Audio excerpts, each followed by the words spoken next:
Okay, horror fans, so quick update. I realized I accidentally put the category of this movie in the Trash o' Lantern category. It's actually supposed to be the Zombie Stumbles category. However, by the time I realized I made that mistake, I had already finished filming, editing, putting everything together, rendering, uploading, and then I was like, oh, shit. Anyways, just a quick update. It's in the Zombie Stumbles, not the Trash o' Lantern category, and it's still the same rating. Other than that, please enjoy. Is Possessions a horror hit or a complete disappointment? I'm Leo, and Bootube Breakdowns is here to save your scary movie night. I'll cut to the chase. Possessions earns a 3.8 out of 10, landing it squarely in our Trash o' Lantern category. But don't worry, that score wasn't handed out lightly. I had to dig up a possessed child's remains to get here. Stick around and I'll show you exactly how this film managed to trip over its own ghost story and land face first into mediocrity. And hey, if you disagree with that score, be sure to drop a comment and let me know how badly you want me to dig up a dead dog and gently smear its remains across the walls of a storage unit.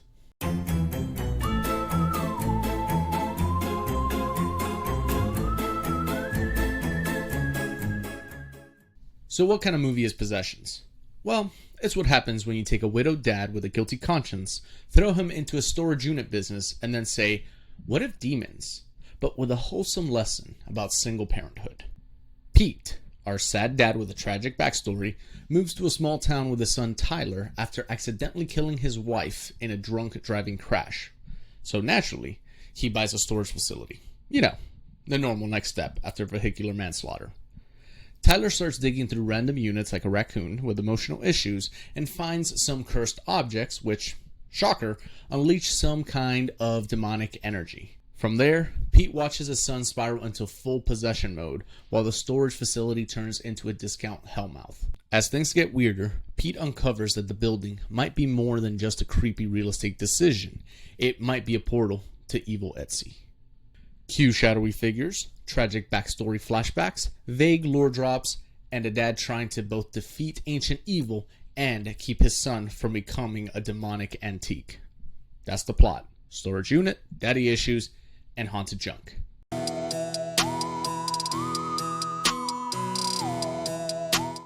Alright, so now let's talk story, because Possessions really thought it was reinventing the haunted wheel. We've got the classic sad single dad, trademark, with a tragic backstory, moves somewhere quiet to start over. Ignores every red flag imaginable, spirals into old habits, and shocker, evil happens. By the time the movie realizes it should probably have a climax, you've got the kid going full demonic rage mode, people dying, and a slow fade to black with the mandatory creepy smile. It's a horror plot you've seen 100 times, just copy-pasted with different packaging. There's nothing fresh here, just the same predictable beats, awkward pacing, and a big bowl of spooky flavored nothing. Final score for me is going to be a 5 out of 10. It technically had a story, they just forgot to make it interesting.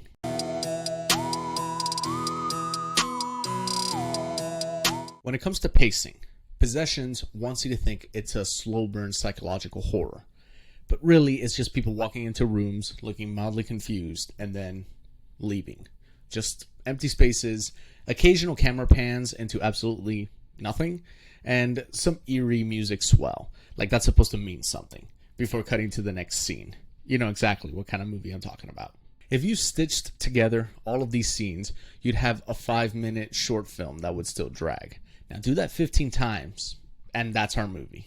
Pacing score, 2 out of 10. Not a slow burn, just slow.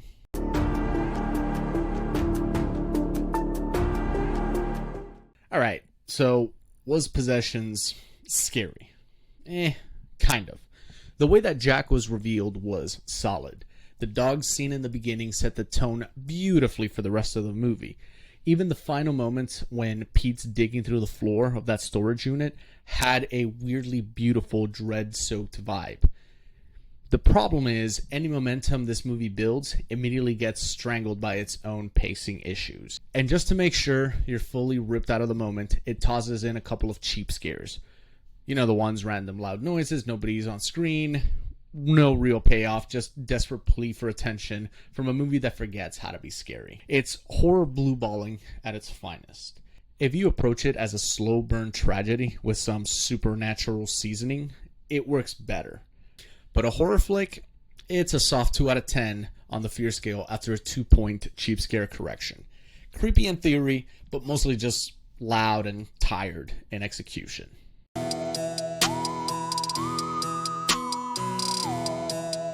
So now let me talk about the fun factor of this movie. I actually enjoyed it quite a bit. Clive Standen might have been stuck in a mid-budget possession flick, but he showed up like he was still filming Vikings, gritty, intense, and acting circles around the script. His descent into madness while trying to be a good dad, genuinely compelling. Yeardley Smith as Dr. Young was another highlight. Brief role, but she felt like an actual therapist caught in a supernatural mess, not just someone reading off a cue card. Father Mann, on the other hand, felt like he got lost on his way to another movie entirely. Casey Clyde did his best, but you can only do so much when the script drops you in with 5 minutes of screen time and a cross. Mason Wells as Tyler, solid. Played vulnerable when needed, snapped into creepy when Jack took over. Kid had range. Also got a shout out the dog scene. It came out of nowhere and actually got a reaction out of me. And the storage unit dig at the end, surprisingly well done, visually and tonally. So yeah, not an overly fun movie to watch, but the actors clearly didn't get that memo. I'd give this movie a 6 out of 10. Not because the movie earned it, but because the cast really dragged it in there.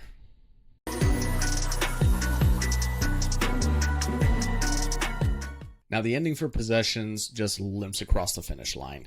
You get the usual cliche horror closer. Vague violence, slow, sad music, and a possessed kid doing the spooky smirk of doom before we fade to black while his father's getting arrested, like this has never been done before. It's the kind of wrap-up that screams, we had no idea how to end this, so here's the usual. Dr. Young gets taken out in the most uneventful way possible, barely even a speed bump. And then there's Father Mann. Oh boy.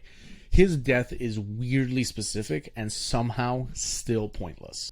Shot from the inside of one of the units, with the door mostly closed, we just see him lying on the ground, getting his face absolutely caved in by Tyler in the form of Jack standing over him. It's brutal, sure, but from the angle, you can't actually see who's doing it, why it's happening, or why we're even supposed to care. It's like watching a snuff film from behind a washing machine. All violence, no context, no payoff. And because the movie barely gave us anything to connect to Father Mann over beforehand, it ends up feeling more like background noise than a character's death. I'd give this ending a 4 out of 10. Just another tired finale with zero punch, wrapped in blood and wasted potential. Alrighty, so that's Bootube Breakdowns' take on Possessions. Averaging our score gives us a 3.8 out of 10, placing it in our Trash O Lantern category. Do you agree with my rating? Scream your score in the comments. Tell me what horror flick I should gut next. If this helps save your spooky vibes, smash that like, share with your horror crew, and subscribe to Bootube Breakdowns for more killer verdicts. Keep it creepy, and we'll haunt you in the next review.